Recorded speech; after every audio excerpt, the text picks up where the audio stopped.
Buenas noches, ¿cómo están, hermanos y hermanas? Gracias a Dios que estamos un miércoles más aquí reunidos en la mesa del Señor. Bienvenidos a todos, mis hermanos y hermanas que se conectan a través de Facebook, de YouTube.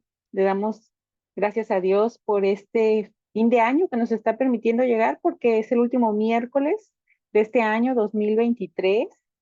Deseando que hayan pasado una feliz Navidad con su familia y, por supuesto, deseándoles a todos que tengan un feliz y próspero año nuevo lleno de abundantes bendiciones para ustedes, para toda su casa, toda su familia, que reine el gozo, la paz, el amor, la unidad, el perdón, la misericordia en nuestros hogares y tengamos esa oportunidad de un nuevo comienzo, un nuevo inicio, ah, haciendo mejor las cosas que antes y poder cumplir y alcanzar todos esos propósitos, todos esos sueños que el Señor haya puesto en sus corazones.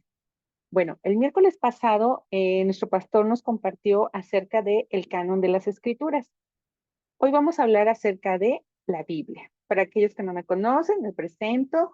Soy Liliana Ángeles y tengo la oportunidad de estar este tiempo con todos ustedes y de poder juntos navegar a través de la historia de la Biblia y de poder escudriñar un poco más acerca de este libro tan maravilloso que es el más vendido, y que está traducido en muchos idiomas, pero sobre todo el tener acceso a esta palabra llena de vida, de esperanza, que transforma vidas, que nos renueva, que nos restaura y que trae sanidad. La Biblia está al acceso actualmente de todos aquellos que la buscan, que la anhelan, en diferentes versiones, idiomas. Vamos a ver que antes solo estaba en el idioma original de cada uno, que poco a poco fue evolucionando hasta que llegó a nuestro gran y bendecido idioma español, ¿verdad? Y que podemos ahorita leerlo y aún también con diferente español, pero con diferentes trasfondos culturales, ¿no? De acuerdo también a la región donde hayamos nacido, también inclusive hay traducciones ya en dialectos, con tal de que se cumpliera la promesa que Dios dijo, ¿no? Que ir y hacer discípulos a todas las naciones, esa gran comisión que el Señor nos encomendó. Bien, la Biblia es la palabra de Dios, es lo que todos escuchamos y nos han dicho a lo mejor desde pequeños, ¿no? Hoy nosotros vamos a través de la palabra a descubrir que así es, porque en 2 de Timoteo 3, 16 y 17 nos dice, toda la escritura es inspirada por Dios y útil para enseñar, para redarguir, para corregir, para instruir en justicia, a fin de que el hombre de Dios sea perfecto, dice, y enteramente preparado ¿para qué? Para toda buena obra. Entonces, cuando nosotros decimos, oye, es que no hay un manual, no hay una verdad, no hay algo que me pueda a mí guiar, indicar el camino que yo debo seguir, pues fíjense que pues no, si hay un manual, si hay un instructivo, eh, la palabra de Dios, de hecho también en el Salmo 119, ¿no? Dice, lámpara es a mis pies tu palabra y lumbrera a mi camino. La palabra de Dios es la que nos va a guiar en medio de las pruebas, de las decisiones que tenemos que tomar cada uno de nosotros en el día a día. En la versión de la traducción lenguaje actual nos dice, todo lo que está escrito en la Biblia es el mensaje de Dios y es útil para enseñar a la gente, para ayudarla y corregirla y para mostrarle cómo debe vivir. Fíjense, la Biblia nos enseña cómo debemos vivir. De ese modo, los servidores de Dios, dice, estarán completamente entrenados, dice, y preparados para hacer el bien. Fíjense, estaremos que entrenados y preparados para hacer el bien. ¿Quién? Pues todos nosotros, porque Dios nos ha llamado a todos. Dice que Él ha venido a rescatar lo que se había perdido y Él ha venido por toda la humanidad. Él quiere que todos nosotros lo busquemos, andemos en sus caminos, lo reconozcamos como nuestro Señor, como nuestro Salvador. Y bueno, hoy vamos a ver cómo fue que se fue formando la Biblia, cómo fue que tenemos este gran compendio de libros, porque de hecho la Biblia, muchas veces cometemos el error de pensar que la Biblia es un solo libro. La Biblia en realidad es un compendio de libros, ¿no? 66 libros. Y de hecho también cometemos el error de querer leer la Biblia como si fuera un libro de historia o un libro poético o un libro más que nosotros leemos cuando en realidad pues es la palabra de Dios. No se trata solo de un libro y aparte vamos a ver que es un conjunto de libros que se conoce como las escrituras, como la palabra de Dios.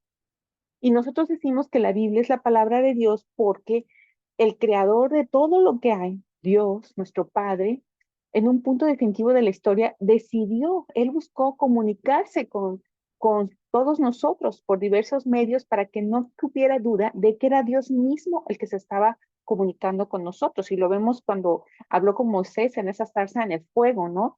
Que Moisés dijo, bueno, es que yo, si digo que me hablaste a través de una zarza en el fuego, pues van a decir, ay, pues, ¿cómo que fue Dios? Le dio señales a Moisés, ¿no? O sea, para que él comprobara a través del poder de Dios que realmente era Dios quien le había hablado y Dios quien lo estaba respaldando. Pero este proceso de la Biblia que nosotros ahora tenemos, o sea, aquí tengo una Biblia, no sé si se vaya a ver, ajá, esta Biblia que nosotros tenemos, o las Biblias que tengamos en nuestra casa, eh, este compendio de libros tardó 1500 años, imagínense, 1500 años para que a través de diferentes autores que se lograra unidos y conformaran lo que hoy conocemos como la Biblia, que es la palabra de Dios. Bueno, vamos a orar y a poner este tiempo en manos de Dios. Padre, te damos gracias, Señor, por esta hermosa tarde en que nos has permitido estar una vez más reunidos en tu nombre, Señor. Te pedimos que abras nuestros ojos espirituales, nuestros oídos espirituales de cada uno de nosotros, que tu palabra caiga en esa tierra fértil en nuestros corazones, Señor, y que produzca el fruto del 30, del 60 y del 100 por uno, Señor. Y que tú descorras de nosotros todo velo, Señor Jesús, Padre, todo aquello que nos impida ver la luz de tu verdad, que nos guíe tu Espíritu Santo, que seas tú hablando a través mío, Señor Jesús, y trayendo esta revelación, ese espíritu de sabiduría y revelación del conocimiento de Dios a cada uno de nosotros, Señor Jesús, Padre, para que seamos transformados, renovados, Señor, a la mente de Cristo, al carácter de Cristo, y cada uno podamos cumplir ese propósito para el cual tú nos has creado. Te lo pedimos, Padre, en el nombre de Jesús. Amén. Bueno. Entonces, vamos a ver quién, cómo y cuándo se escribió la Biblia. Dice, en 2 de Pedro 1:21 nos dice, porque la profecía nunca fue traída por voluntad humana, sino que los hombres hablaron de parte de Dios siendo guiados ¿por quién? Por el Espíritu Santo. Es decir, que por encima de todos los autores humanos, la Biblia fue escrita por Dios e inspirada por Dios. El Espíritu Santo fue el que inspiró a todos estos autores de la Biblia para que, aunque cada uno de ellos tenga diferentes trasfondos y personalidades, culturas, estilos, registraran exactamente lo que Dios quería que ellos escribieran. Pues lo fascinante de todo esto es que estos 66 libros que hablaron, que hablamos, no solo fueron escritos por él, como vemos aquí, por una sola persona, sino vamos a ver que fueron escritos por aproximadamente 40 autores diferentes a lo largo de 40 generaciones en distintos lugares del mundo y en condiciones extremadamente diversas. Por nombrar algunos ejemplos de los que escribieron la Biblia, vemos que se escribieron en diferentes partes también, en África, otros en Asia y algunos más en Europa, en diferentes continentes. No nos vayamos lejos. Aquí en México no es lo mismo el norte, el centro y el sur, y aún dentro del mismo norte, el mismo centro y el mismo sur, entre cada estado tenemos diferentes trasfondos culturales, modismos, costumbres, y eso es lo increíble, que estos hombres que tenían diferencias, inclusive hasta de continentes, no lo mismo África, Asia y Europa, y aún dentro del mismo continente, que todos ellos coincidieran, ¿no? Y pudieran corroborar esa verdad. Por eso, como vimos en la clase en la sesión anterior del miércoles pasado acerca del canon de las escrituras. Entre todos estos escritores había granjeros, reyes, pescadores, estadistas, esclavos, militares, recaudadores de impuestos, rabinos, y la mayoría de ellos ni siquiera se conocieron. Entonces, por ejemplo, tenemos a Isaías, que fue un profeta, a Esdras, que fue un sacerdote, a Mateo, que fue un cobrador de impuestos, a Juan, que fue un pescador, y a Moisés, que fue un pastor. Todos ellos,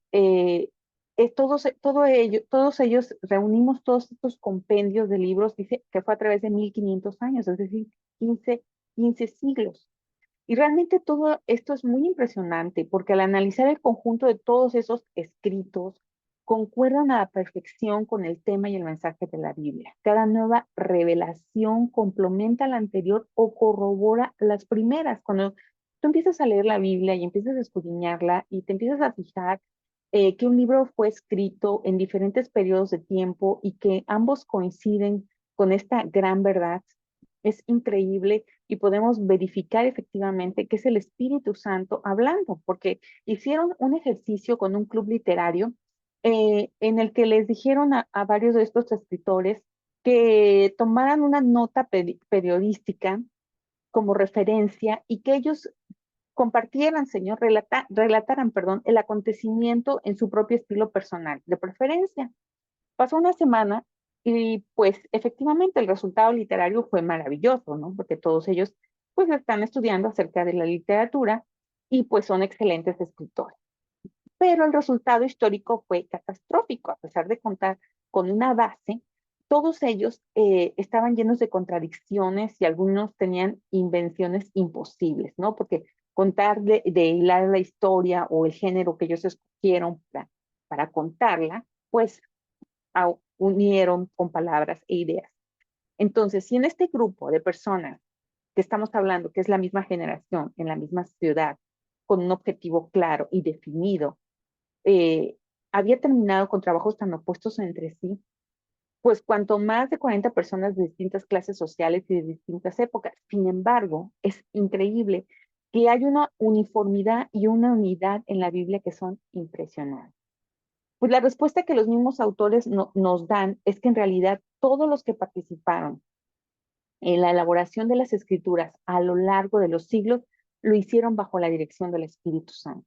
Es decir, que fue Dios mismo usando a estos hombres con sus personalidades, sus experiencias, sus capacidades para escribir cada uno de estos libros. O sea, es increíble y maravilloso cómo Dios, a pesar de esta gran diferencia, estos grandes periodos de tiempo tan distintos de épocas, la Biblia no se contradice a sí misma, tampoco tiene un error alguno. Todos los autores presentan diferentes perspectivas y proclaman al único y verdadero Dios y el mismo, perdón, camino para la salvación que es Jesucristo, ¿no?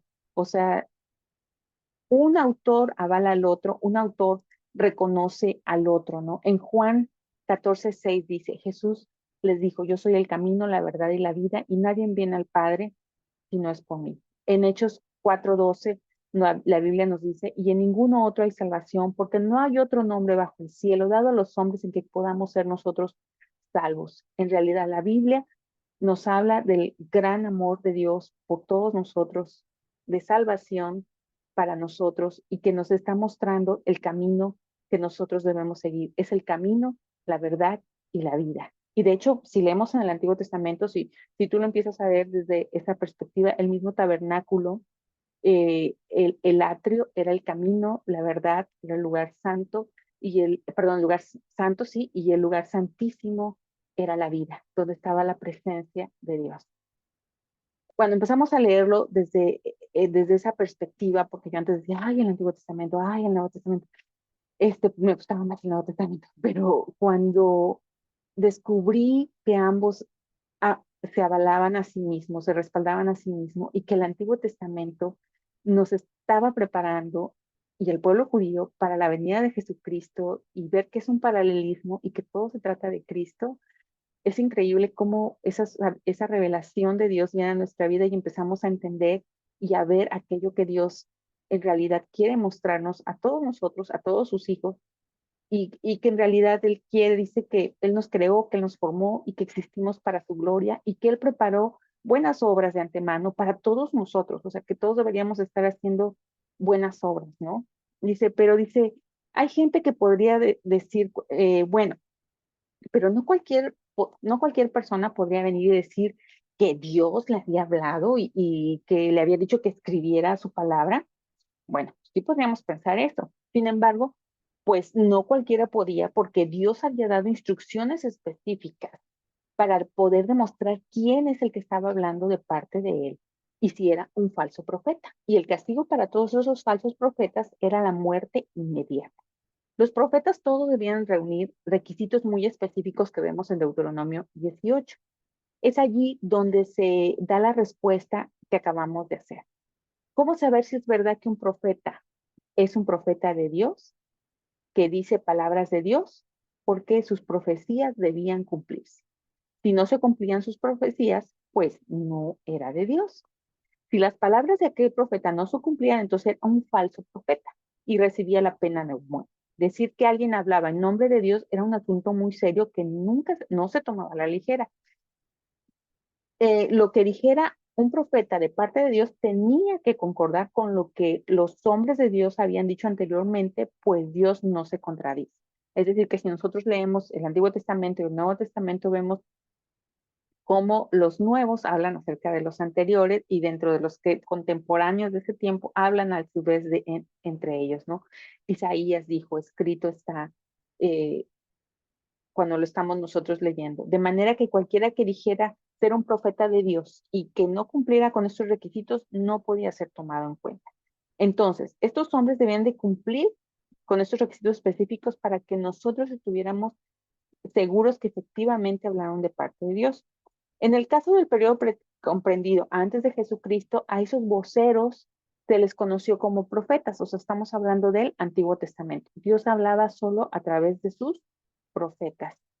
Pero cuando vino Jesucristo, durante el siglo primero, a los hombres que Dios encomendó comunicar la palabra de Dios, se les conoció como apóstoles.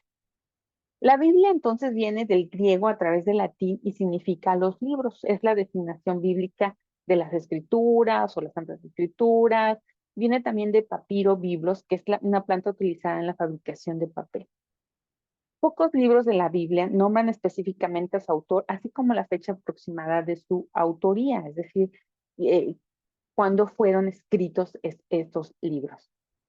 Entonces, aquí vamos a ver de manera rápida, porque en realidad este tipo de información, si tú cuentas con una Biblia de estudio, comúnmente cuando nosotros iniciamos la lectura del libro de Génesis o de Éxodo, Levítico, Números, o estamos en el Nuevo Testamento, viene a año en que fue escrito, autor, inclusive nos viene ya hasta los temas de los que habla la Biblia, palabras claves, y más cosas que luego traen cada una de estas Biblias de estudio. Aquí nomás vamos a ver, por ejemplo, el Pentateuco o los primeros 5 libros que son escritos por Moisés, que es Génesis, Éxodo, Levítico, Números y Deuteronomio, fue escrito en el año 1400 antes de Cristo y 1445 antes de Cristo. Josué, por ejemplo, se dice que es desconocido, aunque unos atribuyen que sí parte fue escrita por Josué, pero que el último libro pues ya no lo escribió porque ya había fallecido,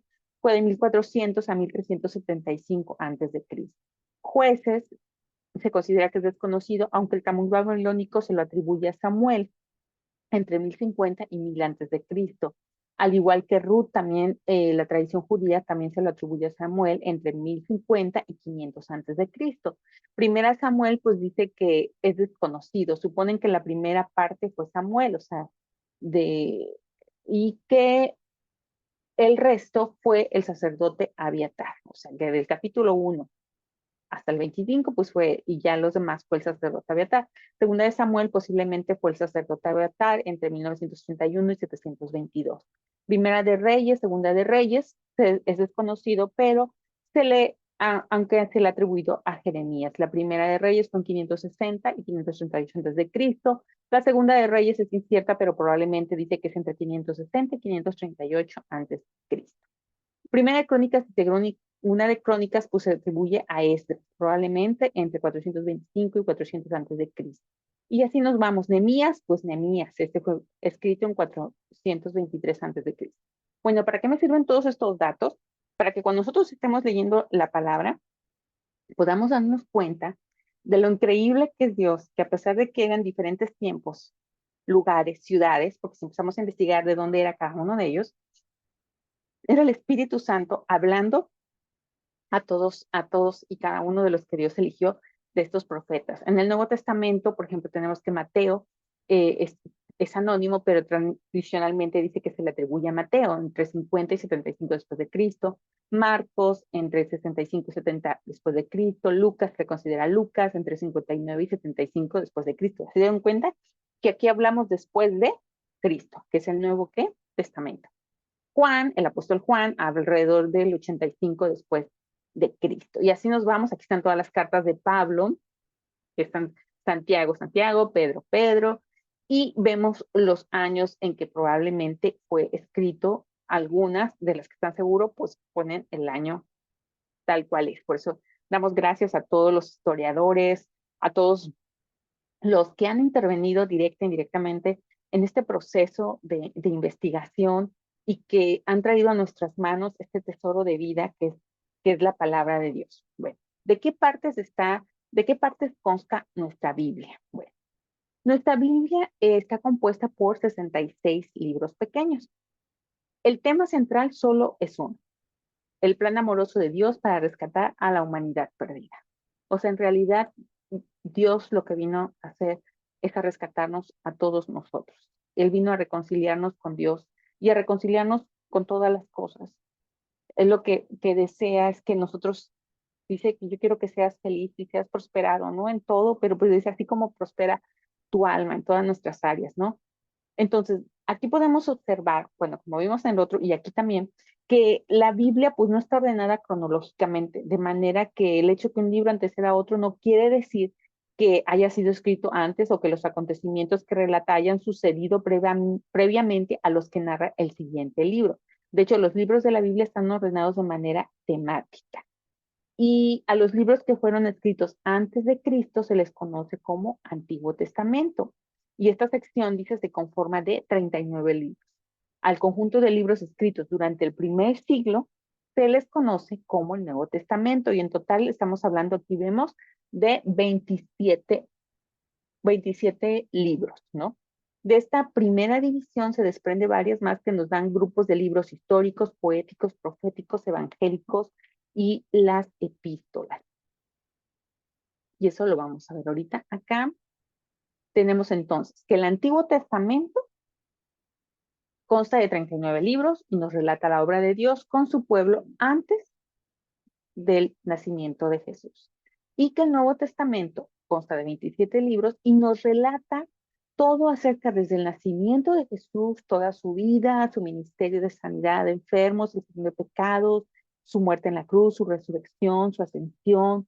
También nos relata la continuación de su ministerio de sanidad y perdón a través de todos aquellos que le vieron después de su resurrección, aquellos que siguieron las enseñanzas de Jesús, realizaron más obras milagrosas de las que él hizo, como las que predijera antes de ascender al cielo. Y esto lo vemos en Juan 14, 12. Nos dice, de cierto os digo, el que en mí cree las obras que yo hago, él las hará también y aún mayores hará, porque yo voy al Padre.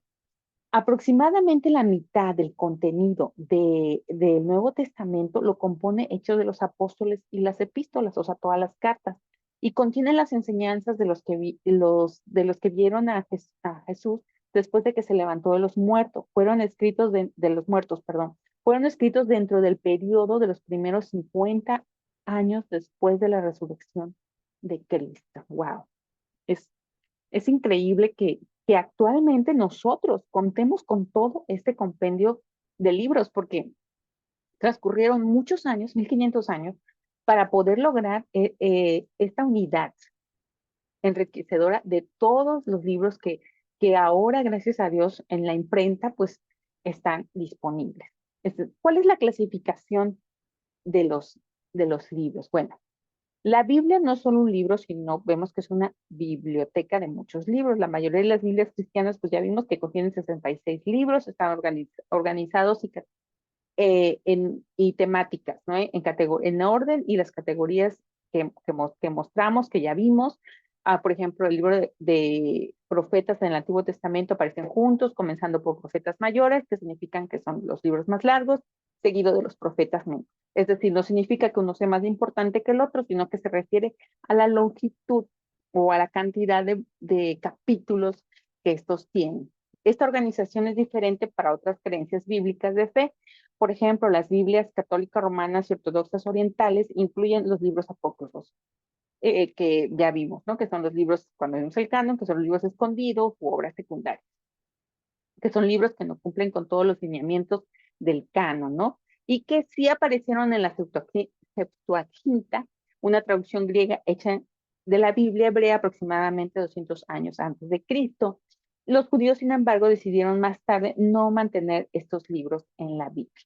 Y decidí, como vimos también, que fueron quitados porque no cumplían con todos los lineamientos que respaldaban que efectivamente era Dios quien les había dado esa palabra, ¿no?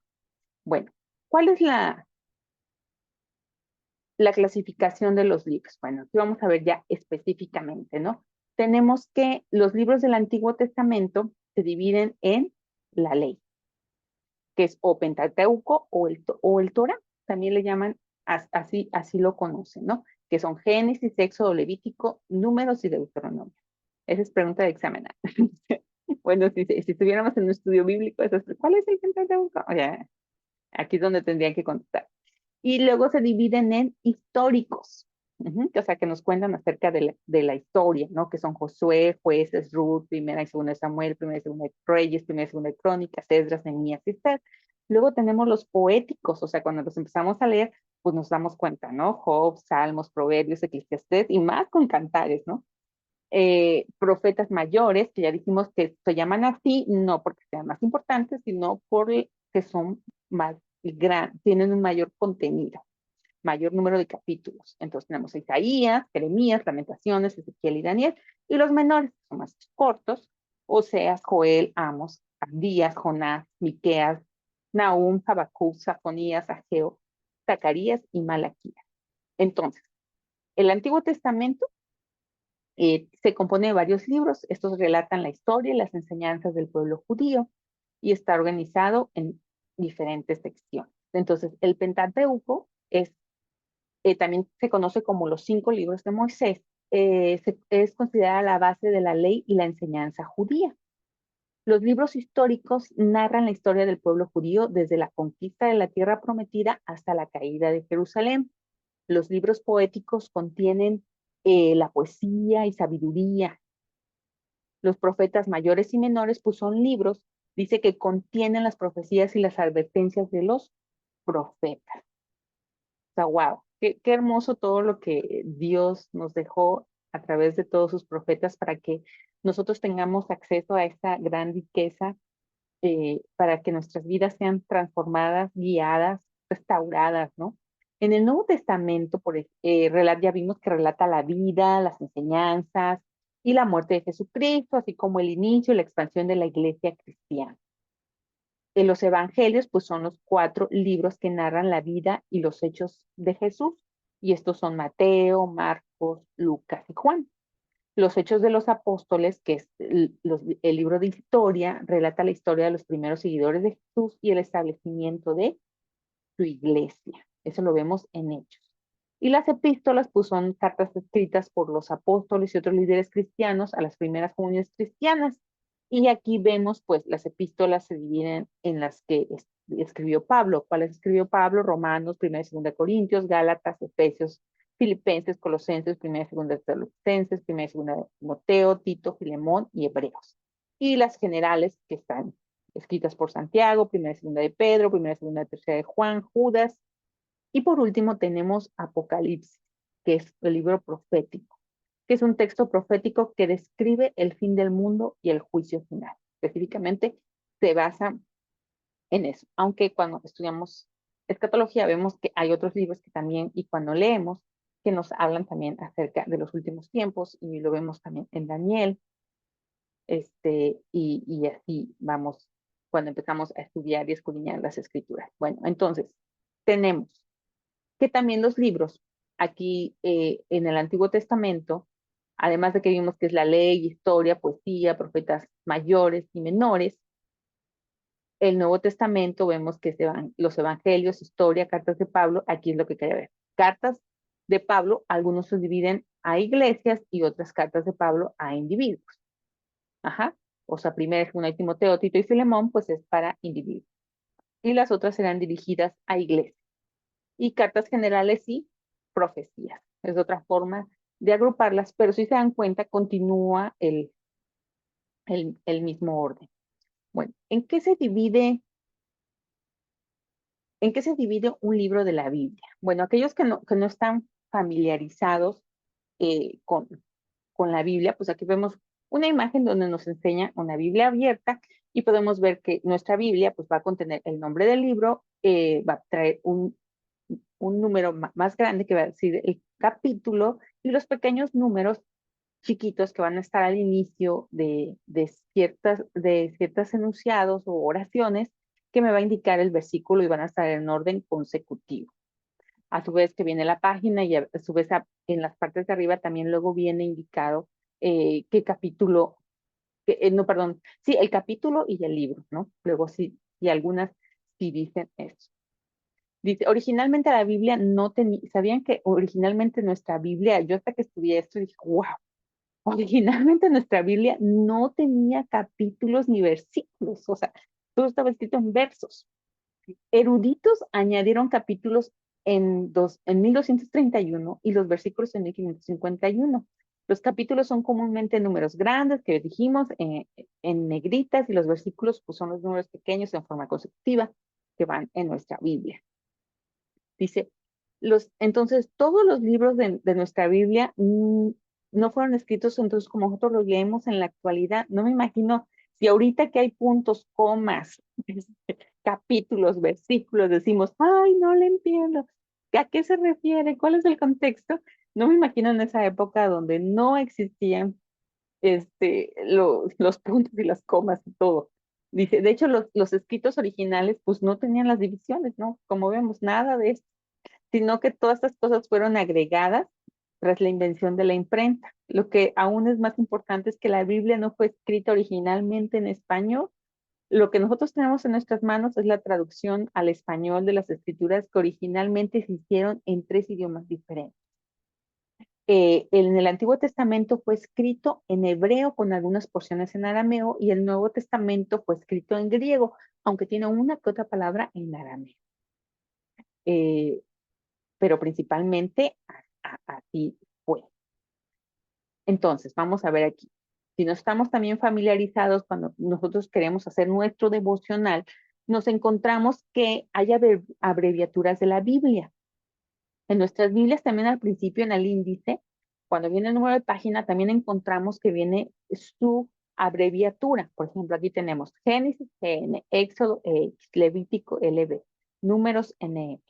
Así nos vamos viendo. Cuando nosotros queramos hacer nuestro devocional o nuestro pan diario, eh, a veces viene con las abreviaturas. Y quiero que aprendamos a ver, a estudiar cómo buscar nuestras citas bíblicas, porque es muy importante. Como hijos de Dios, sepamos cómo estudiarlas, que empecemos este año 2024, que nos familiaricemos con las escrituras, que nos alimentemos de la palabra de Dios.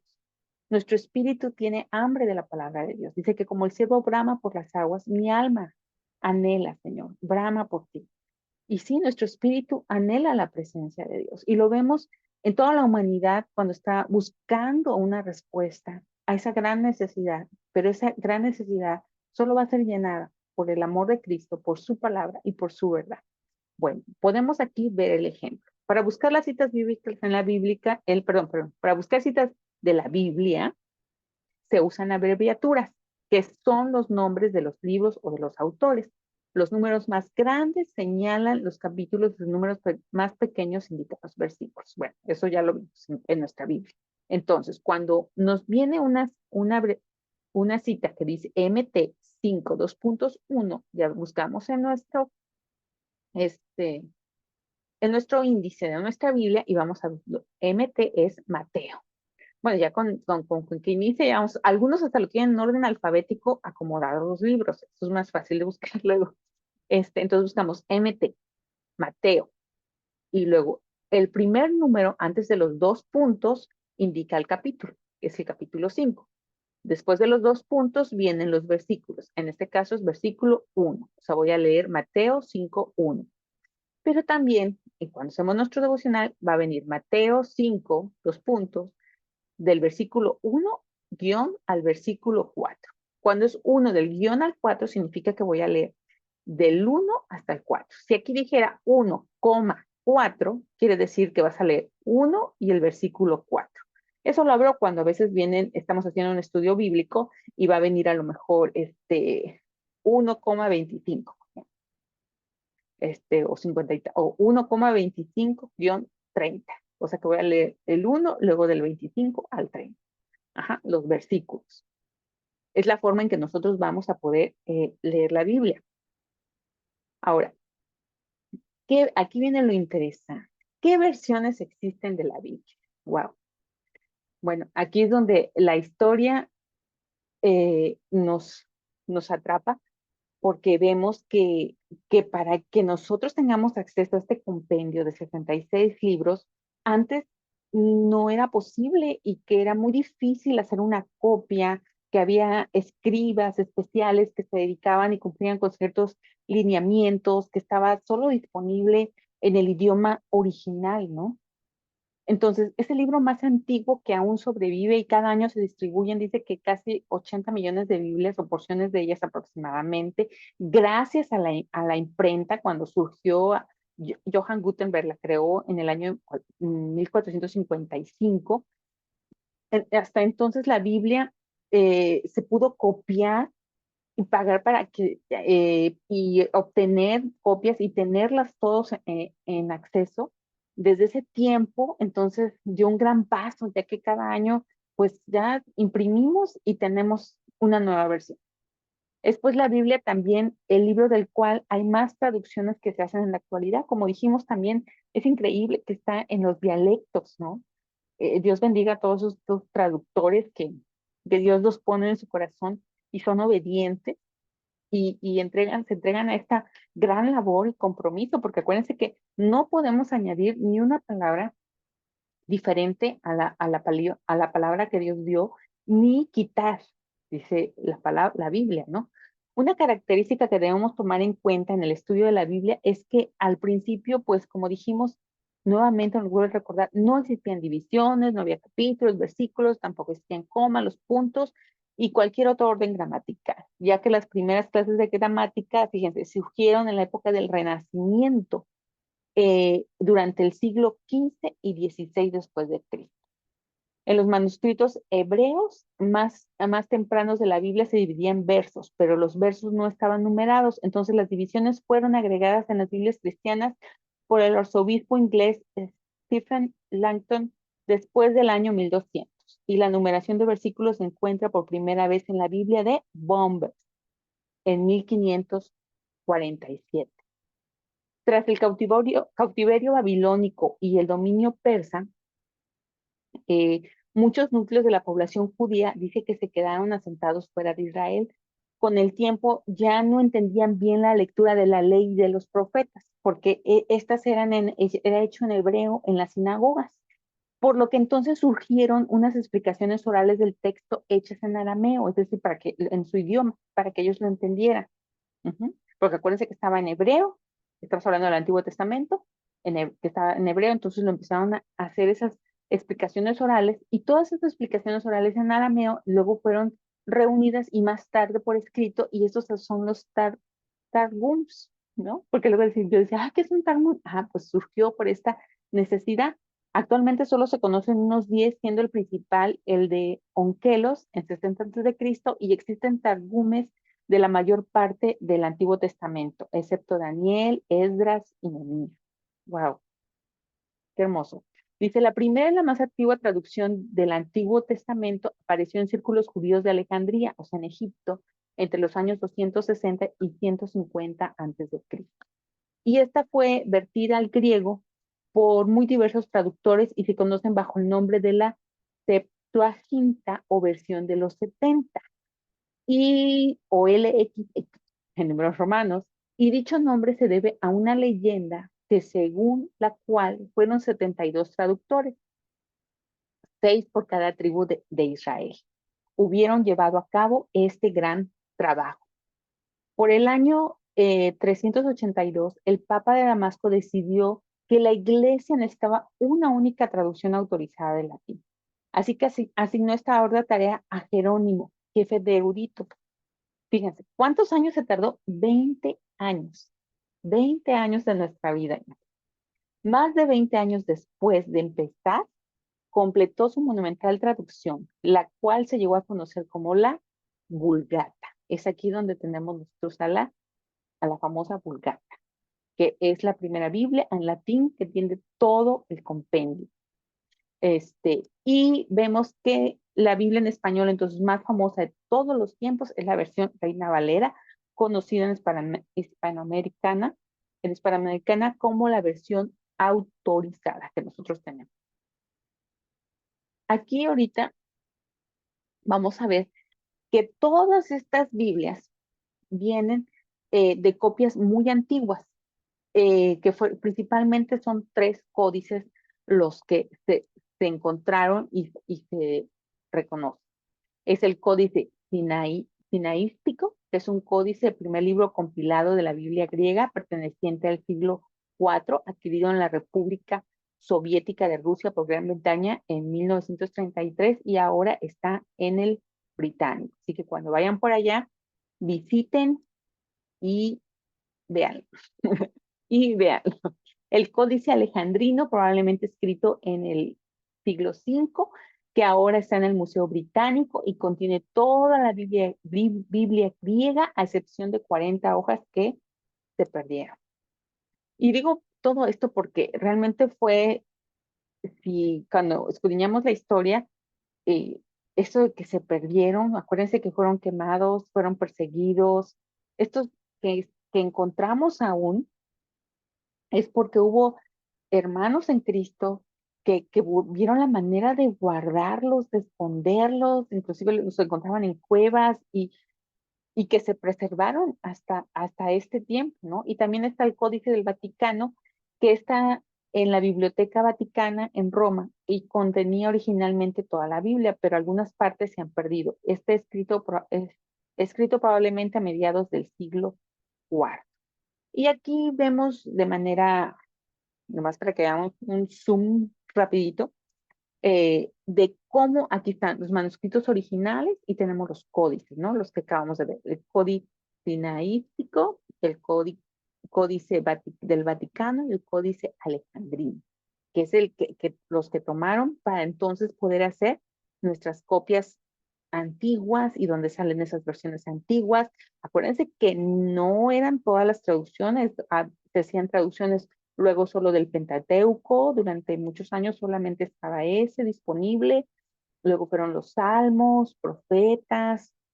Si empezamos a ver los tiempos en que surgió uno y otro, algunos son periodos de tiempo muy distintos. El masorético, y así nos vamos a Alfonsina, la del Alba, hasta que llegamos a los que nosotros tenemos ahora, nuestra Reina Valera, que también la Reina Valera empezó como la Biblia del oso y también contenía los libros apócrifos. Ujú. Entonces, esta es la lista de fechas aproximadamente. En el año 150 antes de Cristo, tenemos al Antiguo Testamento hebreo traducido al griego en Alejandría. Esta traducción se conoce como la Septuaginta o la LXX, que ya lo vimos.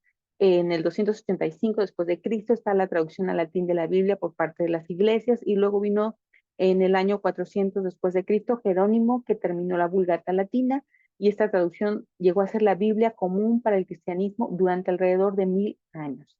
Y en el 1280 tenemos la Biblia Alfonsina, que fue de las primeras traducciones al castellano, tomando como punto de partida pues la Vulgata latina, que fue la que usó. En 1569 pues ya tenemos la primera traducción completa de la Biblia al español por Casiodoro de Reina, más tarde revisada por Cipriano Valera en 1602, que ya agarró los libros apócrifos y los puso al final, y luego se siguió revisando hasta que estos libros apócrifos fueron quitados. Por eso dice que fue revisado numerosas veces, en 1862, 1909, 1960, 1965, 1995 y 2000. Y actualmente la publican las Sociedades Bíblicas Unidas. Luego, en 1979, tenemos la nueva versión internacional, que es una traducción dinámica de las originales por un equipo con biblistas de más de 10 países hispanoparlantes. Wow. En 1986 tenemos la Biblia de las Américas, que es una traducción literal de las copias originales por un equipo de eruditos latinoamericanos. Esta es una traducción directa del hebreo, arameo y griego a un español moderno. Así que leamos la Biblia de las Américas, así como la Reina Valera, ¿no? Bueno, ¿cuáles son las técnicas de la traducción de la Biblia? Ahí está aquí, donde vamos a aprender, porque luego nos dicen, ay, es que yo escuché que esta Biblia, ¿no? Bueno, aquí vamos a ver que en realidad hay tres técnicas. Una es la que traduce palabra por palabra, que esa es una técnica literal. Y en estos ejemplos, pues tenemos, como acabamos de ver, la Biblia de las Américas y la Reina Valera. ¿Qué sucede con esta traducción literal? Pongamos este ejemplo. Cuando nosotros queremos aprender un idioma, por ejemplo, el inglés, y empezamos a querer traducir palabra por palabra, pues sí entendemos, pero no entendemos bien. Empiezo yo, o quiero lo que pienso en español, hablarlo en inglés, palabra por palabra, pues tampoco se puede tal cual. Pongamos la frase en inglés. As American as an apple pie. Si nosotros lo traducimos palabra por palabra, diría como americano, como una manzana pie. Aunque para algunos de nosotros podemos tener idea de lo que quiere decir la frase, muchas otras personas no pueden entenderlo. Fue aquí donde la técnica de traducción que emplea frases en lugar de palabras, pues es la preferida, que es la segunda, traducir frase por frase, que eso se llama equivalencia dinámica.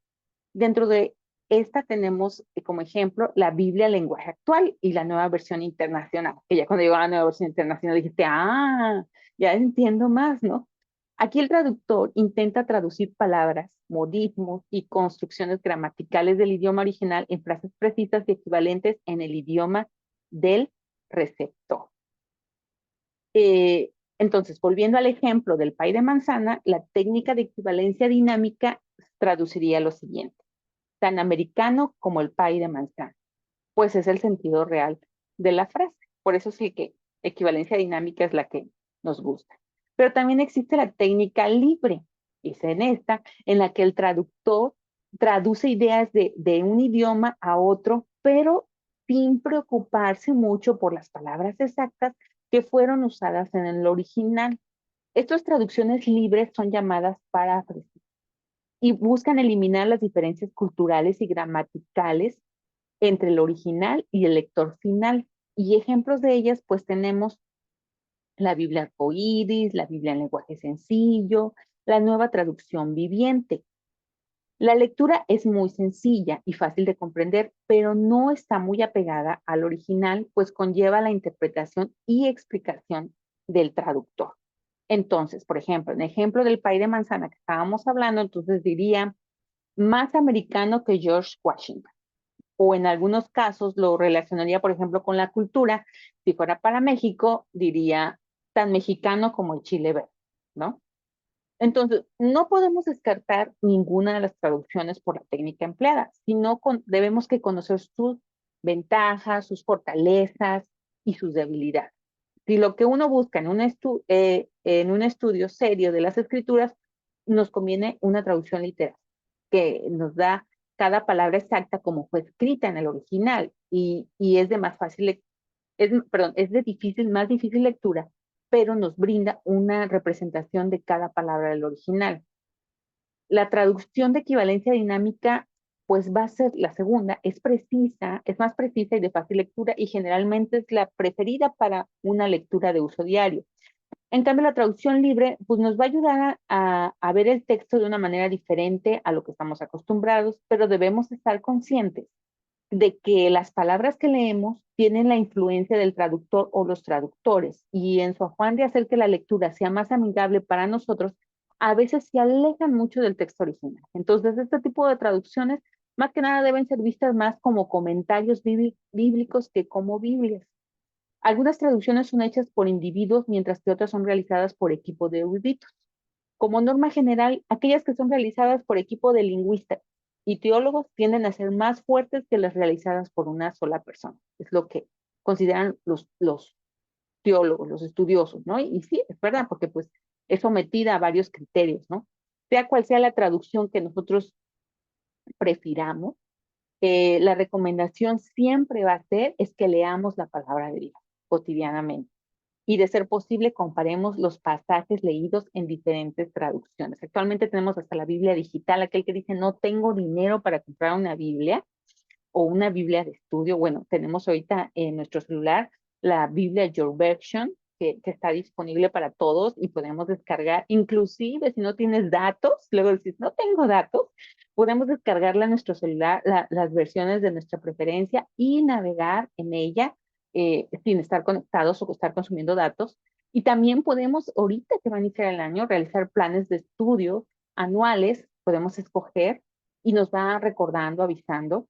Y también tenemos diferentes planes de lectura con diversos temas donde se enfocan en esas partes de, de la Biblia, ¿no?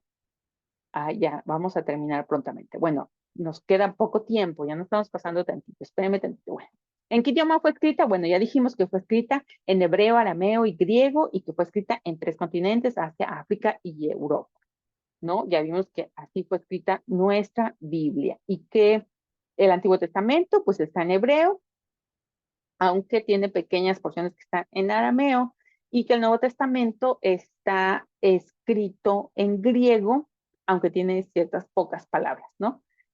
También en arameo. ¿En qué material fue escrita? También vimos también que fue escrita en papiros.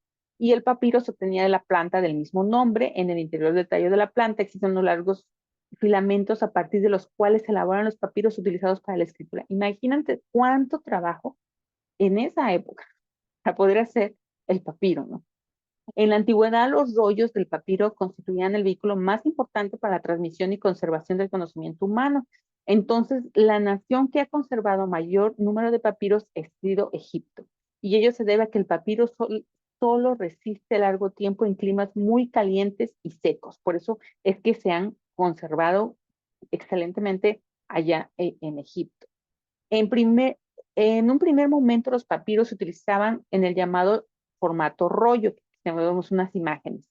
Solo se escribía por una cara, imagínate, solo escribían de un solo lado. Y para leer había que estarlo desenrollando hasta el lugar deseado. Los judíos tenían la Torá, acuérdense que la Torá, estamos hablando de que son el Pentateuco, el libro de la ley, los primeros 5, escrita en rollos. Un rollo de fax se parece mucho a un rollo antiguo. Las nuevas generaciones a lo mejor no conocen un rollo de fax, pero imaginémonos, oye, un rollo de papel que se van a conocer. Lógicamente el fax pues tiene tamaño carta y van pasando las hojas, ¿no?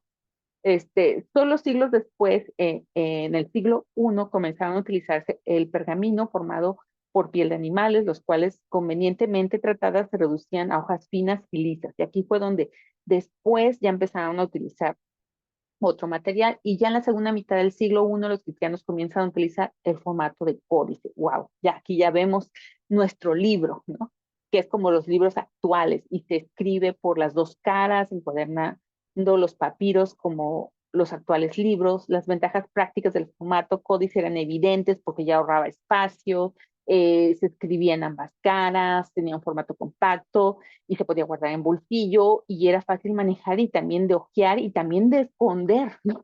Igual, fácil de guardar y de esconder, porque acuérdense que estaban siendo perseguidos por escudriñar las escrituras, ¿no? Había persecución. En concreto, y para los 4 evangelios y los hechos, dice, se necesitaba un solo códice. Fíjate, en un solo códice entraban los 4 evangelios y todo el libro de hechos. Se parece que hechos es muy grande. Un lugar de 5 rollos. en lugar de 5 rollos se utilizaba un solo códice, con lo que resultaba más fácil enviar los textos cristianos por todo el imperio. Entonces, ¿qué concluimos? Que nuestra Biblia, la palabra de Dios, está inspirada por Dios. Entonces, ¿qué significa esto? Que cuando hablamos de inspiración, estamos hablando del proceso mediante el cual Dios obró por medio de escritores humanos, dice, sin destruir sus personalidades individuales y estilos para producir escritos divinamente autoritativos e inerrantes, es decir, que no contienen ningún error y que tienen toda la autoridad de la palabra de Dios. Acuérdense que Dios habló y fue hecho, y todo está en el poder de su palabra, que Él llamó las cosas que no son, llamar las cosas que no son como si fueran, ¿no? Dice, al verificar que la inspiración de las escrituras entonces es dada por Dios, de ahí se desprende entonces que las escrituras tienen inerrancia, es decir, que no contienen errores, que tienen infabilidad, es decir, que no pueden equivocar, que tienen la autoridad, es decir, que tienen la autoridad misma de Dios y que tienen la suficiencia, es decir, que es todo lo que Dios quiere comunicar. Es Dios mismo hablándonos a cada uno de nosotros acerca de su palabra y de su verdad.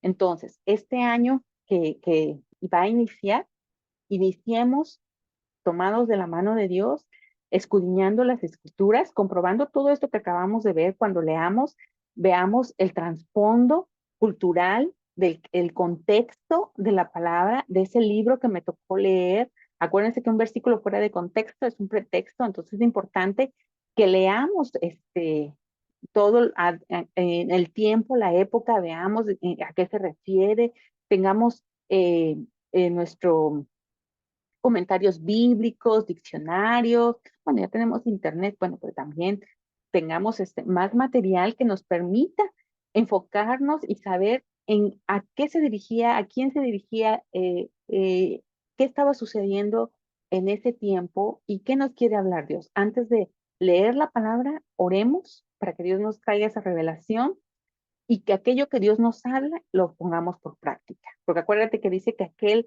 que oímos la palabra de Dios y no lo ponemos en práctica, pues estamos edificando nuestra casa sobre la arena y no estamos siendo prudentes. Estamos siendo, dice, insensatos. Y Dios quiere que nosotros aprendamos a ser prudentes, que edifiquemos nuestra casa sobre la roca. Ese es su anhelo, que seamos hacedores de la palabra, que no nos olvidemos de aquello que Dios nos ha hablado en lo personal a cada uno. Parece que Dios es un Dios personal y nos habla a cada uno porque Él está haciendo la obra en ti, en mí, y que tú eres lo que Dios dice que eres, puedes hacer todo lo que Dios dice que puedes hacer y tienes todo lo que Dios dice que tú tienes. Entonces, tómate de la mano de Dios en este tiempo. Vamos a orar y le damos gracias a Dios por esta palabra. Gracias por esperarse este tiempecito y Dios los bendiga. Bueno, vamos a orar. Padre, te damos gracias, Señor, en esta hora por la palabra que nos has dado, Señor, a través de tu escritura, Señor, por esta revelación. Gracias por este compendio tan hermoso del libro, Señor, por todos los escritores, Señor Jesús, que tú usaste, los profetas, los apóstoles, los traductores, Señor, los bendecimos, bendecimos sus vidas, Señor, su descendencia, bendecimos a su descendencia, Señor, a todas sus generaciones, Padre, y a todos los que actualmente siguen continuando haciendo todas estas nuevas traducciones, que sea tu Espíritu Santo guiándolos, Señor Jesús, poniendo el temor, el temblor en todos y cada uno de ellos para que no añadan ni quitan nada de tu palabra, Señor. Padre, y tu palabra llegue, Señor, a todos los rincones de la tierra, Señor, y siga transformando vidas, sanando y restaurando, Señor. Te hacemos presente, Padre, este nuevo año que inicia, Señor. Bendice a todas las familias, Señor, de la tierra, a todos nuestros hermanos y hermanas que en esta hora están conectados, que nos están escuchando, Señor. Sé tu presencia inundando sus vidas, inundando sus hogares, Señor, glorificándote en esta hora, Señor, en cada situación que esté aconteciendo, si hay enfermedad, Señor, oramos para que tú toques, Señor, ese cuerpo, esos órganos, esos sistemas, Señor, y en esta hora sean sanados, sean restaurados, sean restablecidos, Señor, y tú suplas toda necesidad, Señor, de salud, de trabajo, Señor Padre, traigas paz también, traigas reconciliación, que tú sanes esos corazones heridos, Señor Jesús. Ayúdanos a poder perdonar, Señor, a los que nos han ofendido y ayúdanos a pedir perdón, Señor Jesús, y que nos perdone, Señor, a todos los que hemos ofendido, Señor, con nuestras palabras, con nuestras acciones, Señor.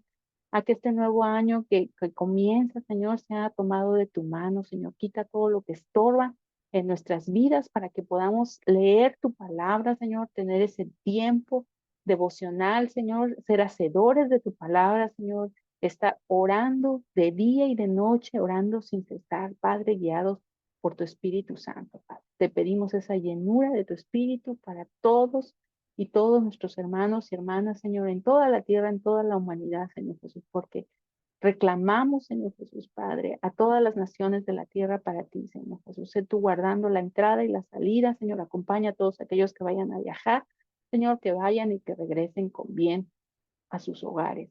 Te lo pedimos en el nombre de Jesús. Amén. Bueno, hermanos, muchas gracias por este tiempo. Dios los bendiga.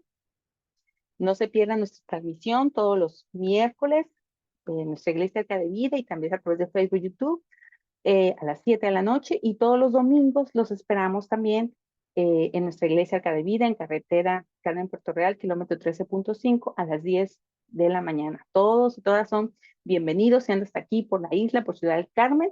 No olvides pasar a visitarnos, a saludarnos. Si vives aquí, pues eres bienvenido también en esta hermosa isla que también la bendecimos, que damos gracias a Dios por ella y por todos los que aquí habitan. Oramos por la paz de la ciudad en la cual habitamos cada uno de nosotros. Bueno, hermanos, Dios los bendiga y que pasen un feliz año nuevo. Nos vemos la siguiente, primero Dios. Bendiciones.